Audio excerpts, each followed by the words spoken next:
Support for This Is an Experiment is brought to you by Manscaped, who is the best in men's below-the-waist grooming. Their products are precision-engineered tools for your family jewels. And Manscaped's Performance Package is the ultimate men's hygiene bundle. Join over 4 million men worldwide who trust Manscaped with the exclusive offer for you. That is 20% off and free worldwide shipping with the code EXPERIMENT at manscaped.com. If my math is correct, that's about 8 million balls. The experience is the experiment.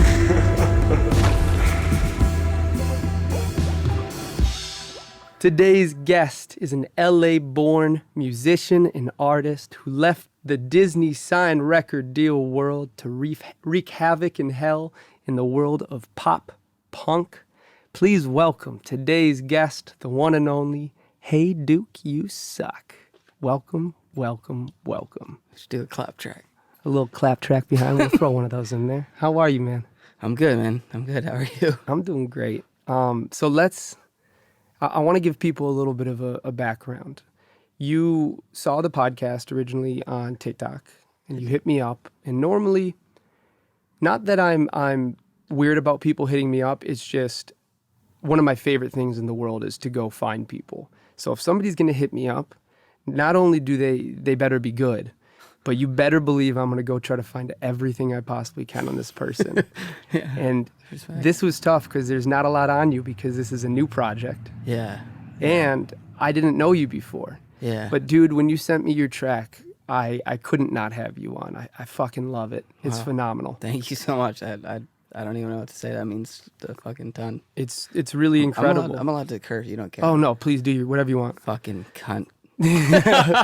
Why not? So I was like a check. It wasn't like at you. No, I know. So I listened to the track with the podcast producer who's going to be here in about a week.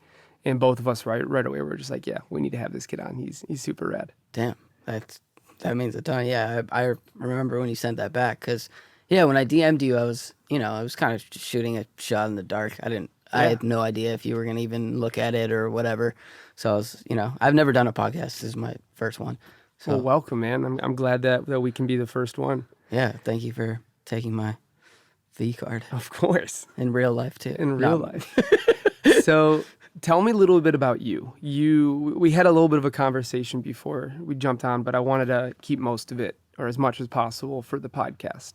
You are from LA, and before you were in the world of pop punk, you were in a group as a signed band by Disney.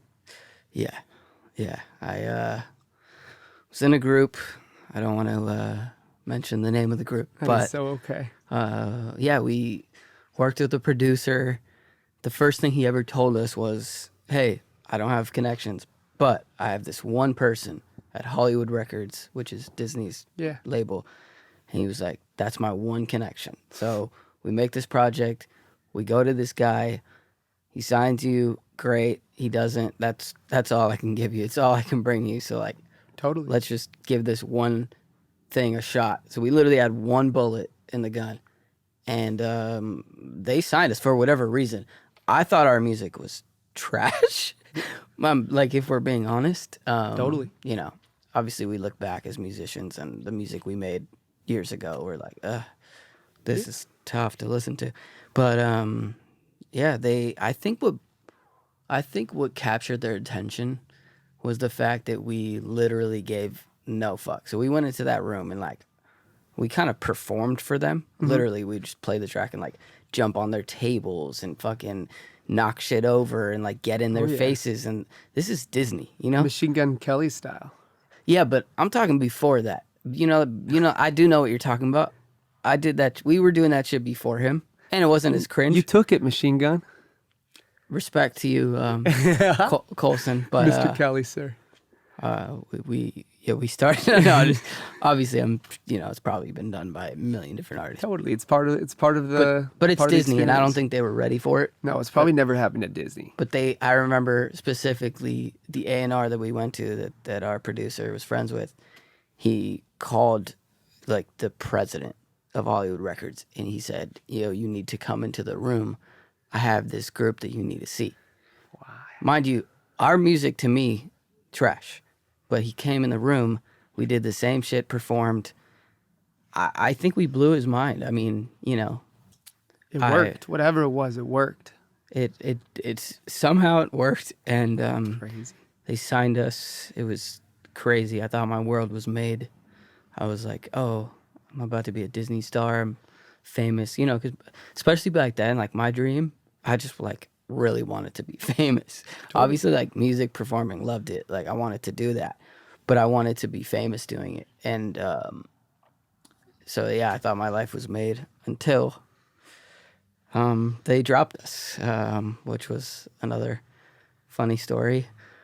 Sorry, I feel like I'm just fucking rambling. That's what this is for. I feel like I'm supposed to listen, but yeah. No, that's now my I'm job. like, is this a therapy session? I don't talk this much, I promise. In real life, I'm just nervous. Oh, I normally do. You're chilling, man. Okay, so the way we got dropped, they brought us into this meeting. Mm-hmm. It's like a PR meeting. They had their whole team there.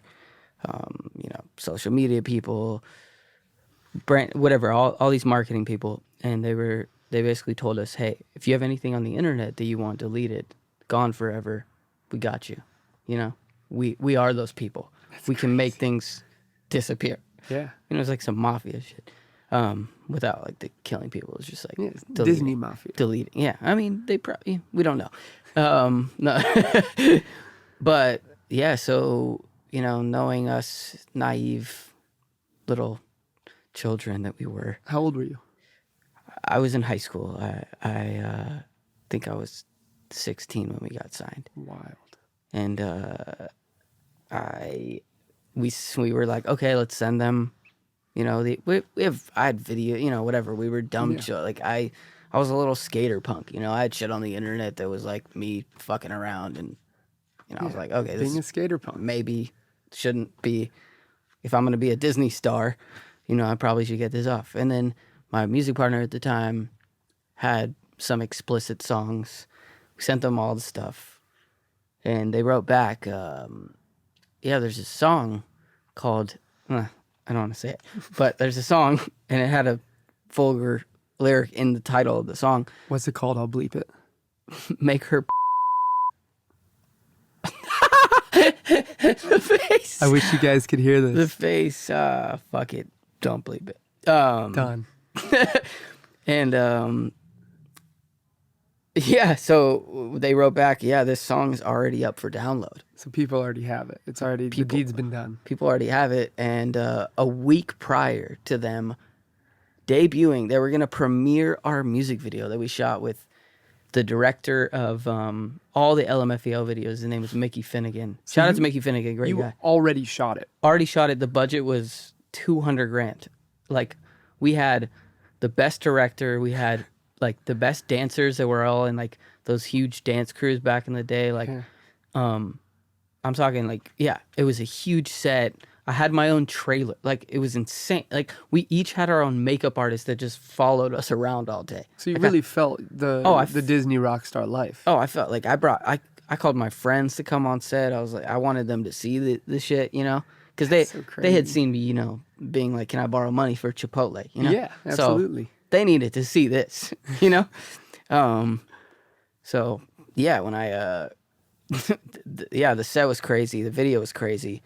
But a week prior to the premiere, which was going to premiere on the finale of Wizards of Waverly Place, the very last episode, which I think, and you could tell me if I'm wrong, or, you know, Google check me, was the highest, most viewed Disney episode of all time. Holy shit. Something like 11 million that day. Which like is like Euphoria numbers, you know? Yeah, that's ridiculous. I don't even know how. Anyway, but they never played it. A week prior, they dropped us. We got dropped from the Mickey Mouse. Crazy. Yeah. And now looking back, after, you know, you've made these changes and figured out the direction that you wanted to go, not the direction that this band or that Disney wanted you to go.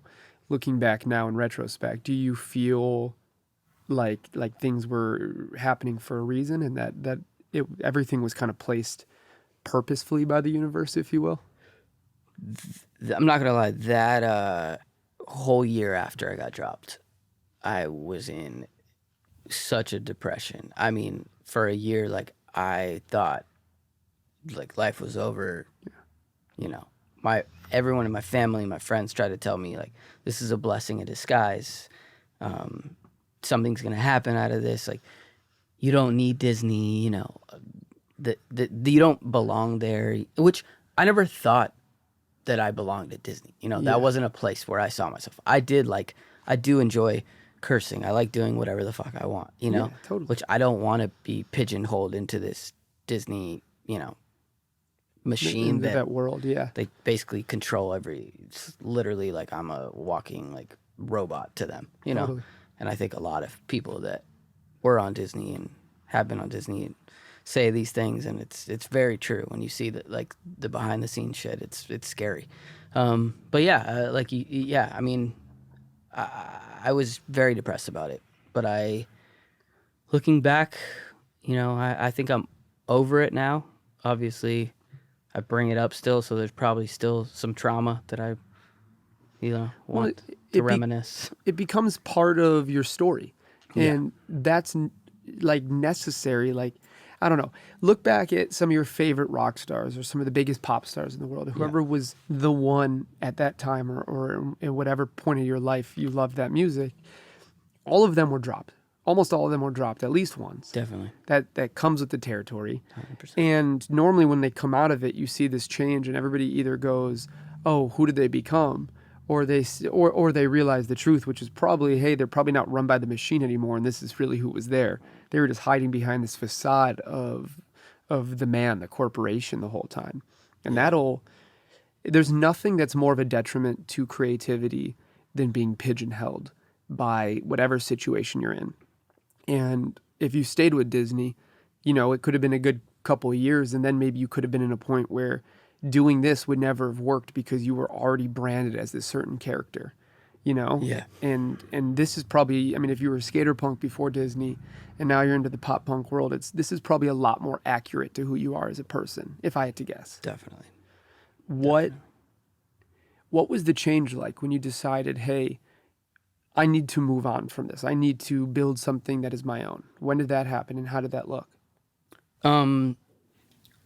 So yeah, I have a hard time not creating. So anytime, you know, after that, I basically didn't make music and anything for a year. I went into like kind of clothing stuff, and I wanted to have a clothing line and all that, and I did. I made one, and it flopped. It failed. It happens. Yeah, but I think what I've learned from not only Disney but everything and all my companies that I've started and all my failures is that it, like, every single one I've learned so much from. Every single time I fail, like I say, okay, I failed at that. Now I'm gonna do this different. Yes. And you know, I'm nobody, and I'm still going. You know what I mean? And it hasn't kicked me down. And if I get kicked down, I've usually come back up. Obviously, it's fucking hard sometimes. Mm-hmm. As it's but, supposed to be. You know, it's impossible for me not to create. I go insane if I don't. I feel like situations like that become your lookout point. They become your point of reference. You know, when you don't know your directions home, but you know, hey, my house is by this building. If you can see that building in the distance, you can get home. And I feel like that's kind of what this situation and what a lot of people have going on is their point of reference. Now, if you fall again, which life will always make you fall at some point, and it'll happen again and again, it's just learning how to get back up. And now you have a point of reference to grab onto and to understand, hey, I've been pushed down before and I got back up then. This probably isn't the same situation, but I can understand how to use what I gained from this first situation and bring it onto everything else in life. And the time down before you get back up will only get shorter and shorter and shorter until you're at a point where no's become fuel as yeses, you know? Like somebody says, oh, I don't like that. And you go, you want to fucking bet? Listen to the next 10 songs I'm about to make. And it Yeah. gives you that fucking drive that is does. so necessary. It does. And I commend the fact that you got back up and that you're honest about the fact that there probably is still some subconscious feelings that anybody would have. That it is so normal and acceptable and necessary to have, you know? Yeah. And I think whoever's sitting out there and is worried about getting dropped from their dream label or whatever this fucking situation is, I promise you, once the situation's over, you're going to forget what it was like to be upset by it, and you're going to remember what it was like to grow from it. That will always be present. 100%, and I couldn't agree more with everything you said. And to add on to that, I think getting signed in the first place should show you that you belong. Like you You're belong. worthy. You can do it. Yeah. You know what I mean? Just because you get signed and dropped doesn't mean you can't get signed by this label or that label or this Totally. manager. Or fuck it, you don't need a label, and you build a fan base that wants to come to every single show, and the labels are trying to suck your dick, but you're like, no, sir. Well, and maybe you got out of a situation that could have ended up going super bad. Maybe there was part of that contract that wasn't read correctly, that you would have never been able to release music 10 years, you know, after the situation ended. yeah. And all these things that are no longer, and that didn't happen maybe because of the way it did kind of roll out. And I think that's a big one too, is everybody doesn't understand. You never understand the shitty situations that you missed. You only understand, you know, how you missed them. And that's a big part of this. This season is about the balance between loving music and being a creative, and also being a businessman or a businesswoman, and being able to kind of balance those lives. And I think this is a really good explanation of that, because the creativity took over in the time it needed to, and it told you, hey, get off your ass. We're going to keep creating. We don't live without this. Yeah. And also the business side will allow you to understand and learn from your situations and grow from it, and next time build differently. Yeah. And that's all it takes. Yeah. And I really respect the fact that you're able to get up from this shit and keep going, man. And I haven't heard the Disney music, but I can tell you I fucking love the music you're doing now. So you're on the right path. Oh, I'm a lot more confident and happy with what I'm making now. Yeah, let's just say that. love it. Even the stuff from a few years ago, I'm way happier now. I was always scared to kind of I did a lot of rapping growing up, so I was always scared to get into like the more singing world and Totally. rock, even though I fucking, you know, I grew up on Blink-182, and you know, these are things that this is music that sorry, I can't even speak English. It's hard. But no, I listened to rock, you know, my whole life, but I was always scared to make that kind of music until I did. And then I stopped caring whether I sounded perfect or people were going to like it. As long as I liked it, I was going to make it. That's how you make good shit. For real. Like that is the biggest tool ever for me, is at this point, I'm making shit that I want to listen to. If I make it, I go in the car, I want to hear it. I don't care if this person likes it or this person likes it, because my stepdad may hate a song that my brother loves, you know, and vice versa. He might hate it, my stepdad loves, you know what I mean? Well, we're finally in a time when there's literally so many people listening that most people can hate what you do, and you can still make such a ridiculously beautiful living and life out of it. You only need a small group, and small groups now come in huge numbers, you know, like what people would have considered a huge feat 10 years ago now can be done by somebody who's never released a song before. Yeah. And we're just in a different time, and I don't think you need people to like it to eventually find the people that do, you know? Like, you don't need people to like it the whole time. You don't need everybody around you to like it. If you're waking up and you're enjoying listening to that song or making it, you're probably in the right fucking place. For sure. Trust me, I live for the experiment, but there is one place in my life that I don't want to be an experiment, and that's when trimming my balls. Luckily, the Performance 4.0 package is here. Inside this package, you will find the Lawnmower 4.0 trimmer, the Weed Whacker ear and nose trimmer, the Crop Preserver ball deodorant, the Crop Reviver toner, the Performance boxer briefs, and a new travel bag to hold all of your new favorite things. I needed the lawnmower 4.0 so much more than I ever realized. This thing has a ceramic blade to reduce grooming accidents, all thanks to their advanced skin-safe technology, a flashlight so I can actually see where I'm trimming, and not only that, but this thing's waterproof, so I can trim just about anywhere. I love this thing, and I love the whole 4.0 package, from the lawnmower, the weed whacker, the crop preserver, the crop reviver, and all the free gifts they threw in. Trust me, fellas, your balls will thank you.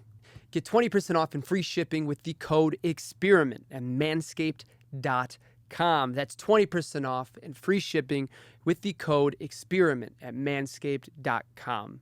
Unlock your confidence and always use the right tools for the job with Manscaped. So before we wrap this up, we were talking a little bit before about I was bringing up some people that are in a similar scene to you, that are buddies of mine and people that have been on the podcast. And one of the groups I brought up was Beauty School Dropout. Yeah. And you started chuckling and said that you had a little experience. I do have a story. Please tell. I have a friend who's friends with those dudes, Beauty School Dropout, and they're really cool dudes. Every time I think I've only met two out of three of them. Yeah, they're the sweetest. Great dudes. Like, I have nothing but amazing things to say about them. But this friend of mine invited me to their music video shoot. Okay. She said, "Hey, do you want to come to this music video shoot? We're filming it at on the Rocks, like the Roxy, above the Roxy." And I said, sure. Like, I should network more. Yeah. I don't. I kind of suck at that stuff. So I go to the music video shoot. Good time. Everyone's having a solid time. I say, "Oh shit, I think I have to use the restroom." But I thought I had to urinate. When I went to the These are what the stories are about. Oh yeah. I just put it together. Sorry, keep going. Oh yeah. Okay. He's talking. You're talking about because on my story I keep saying I poop my pants or whatever. Okay, so wait for it. I'm at the toilet, but I'm peeing. Sorry to be so graphic. No, you guys are you're like more than chill. okay. But I feel a fart coming on, right? Okay. You feel a fart. It happens. You're gonna let it go, especially if you're in a bathroom. It's not even it's a one-person bathroom. Yeah, it's like up in this weird side little staircase. Such a weird bathroom. First of all, there's people waiting. I've heard 3 knocks so far. Okay. And I hear them talking right outside. There's people waiting for the bathroom. And so I'm like, I got to make this quick. So I tend to the fart. But what I thought was a fart was actually... You pooped your pants. Yeah, I full-on pooped my pants, man. I full-on pooped my pants. I love it. Sat on the toilet. I took off my underwear. I threw it in the trash. It's not even like a... Yeah. It's like a tiny little trash that... Oh, yeah. I tried to cover it with toilet paper. I'm now rocking commando. And it's probably like on my legs somewhere because it was a wet. It was a good one. It was a little bit. I possibly drank a little too much coffee. It happens. It was dripping. Yeah. Tried to clean it. Not disgusting, but I walked outside. I washed my hands first of all. Walked outside. This guy actually complimented the same earring that I'm wearing that you complimented, which is a chair earring. Which It's is super badass. Which is a chair. I don't even know if We'll try to zoom up in that. it's my grandma's, rest in peace. But he complimented my chair. I said hi to him, shook his hand. I washed my hands, sir. We talked for a little bit.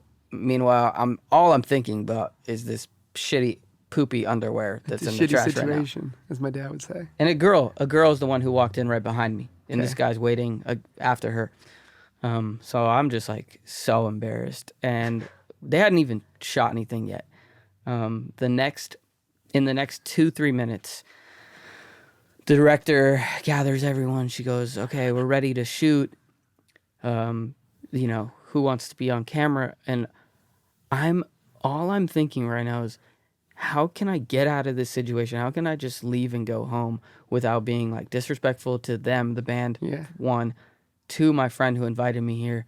Like, I have to leave. I'm way too uncomfortable here. There's no way I'm about to sit, shoot a music video, you know, multiple takes while I have like possibly poop going down my like inner thigh. So I just disappeared. I just left. And then my friend, she texted me, "Hey, did you leave?" And I went, "Yeah, just really tired." You know, just super... Does she know? No. Now she does. She does not know. I'm definitely gonna send her this. Yeah, don't tell her first. This is No. I'm Gonna send her this. Courtney, thank you for the invite. Now you know. And Be to School Dropouts, thank you for the invite as well. I love it. Pooped my pants at your music video shoot. And that's how you end a motherfucking podcast. Dude, it was such a pleasure to have you here. First of all, thank you for telling me the story. This will forever be one of my favorite stories on the podcast. Second of all, I love your music. I'm so excited to see where it goes. I'm glad everything happened with Disney, selfishly, because I love what you're making now. Thank you so much. I look forward to hearing more and hopefully having you back on sometime. Thank you for having me. And to everybody listening, I'm Hey Duke, You Suck, and this is an experiment. Goodbye, everybody. Thank you, brother. I appreciate you.